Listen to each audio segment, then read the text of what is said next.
Thank you very much. Please all have a seat. Thank you so very much. With the announcements of new federal and state funding last year, Rochester is well on its way to becoming a photonics hub.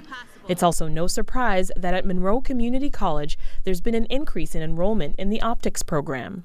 Last year, 15 students were in my class, and I'm looking right now at 44 students. Dr. Alexis Vought's classes gear students toward a certificate or degree in optics. The program has been around since the 1960s, a time when companies like Kodak and Xerox put Rochester, New York's imaging capabilities in the global spotlight. Vought is especially busy getting the word out about the program, now that the buzzword photonics has brought curiosity and new excitement to the area. Photonics is a subset of optics. Specifically, it's the science and application of light. It can make devices like computers, cell phones, and medical instruments faster and more energy efficient. We had always called it electro-optics, so they're synonyms, but now we are changing our names to reflect that more popular word photonics that we hear. MCC's Optics and Photonics Systems Technology program teaches students how to grind and polish glass and turn it into a lens. They come from diverse backgrounds. Some enroll right out of high school, some work at optics companies and require additional training, and there are others who have switched careers entirely. For John Sharenko, life after retirement from a career in finance was short-lived.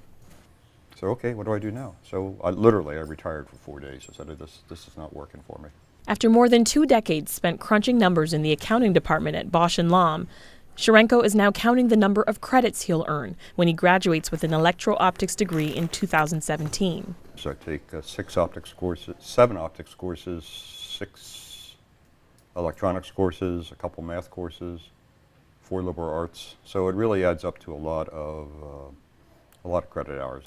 Though he had a knack for the sciences in his undergrad years, the switch to optics is no walk in the park. I've never soldered before. I've never, hooked up transistors on a breadboard with little teeny wires. I had to go out and buy a magnifying glass. Hands-on training is the key to success in optics. The average starting salary in the field is $35,000 a year, and the more future optical technicians know before entering the workforce, the better their chances of getting hired.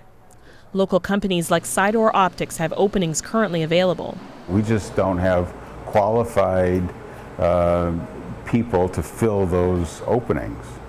Jim Sidor looks to colleges to find summer interns and future employees. Yeah, sure. He's also hired people who first learned about optics early on through a dual enrollment program that allows high schoolers to take classes that also count as college credits.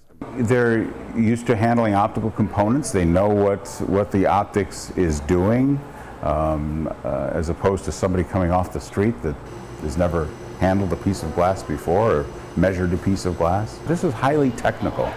We are dealing with tolerances of millionths of an inch. It's that structure and attention to detail that Sharenko enjoys, and the reason he's not living out his earned right to be sitting on a beach somewhere hot. Like technology, get the degree, get the job. Boom. That's it. Vought is going beyond her duties at the college and doing her part to start them young.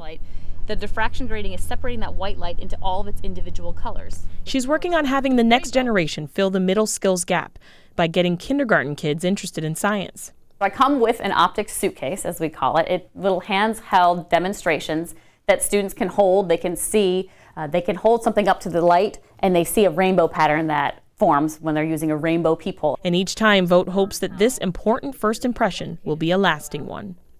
For the Innovation Trail, I'm Sasha Ann Simons.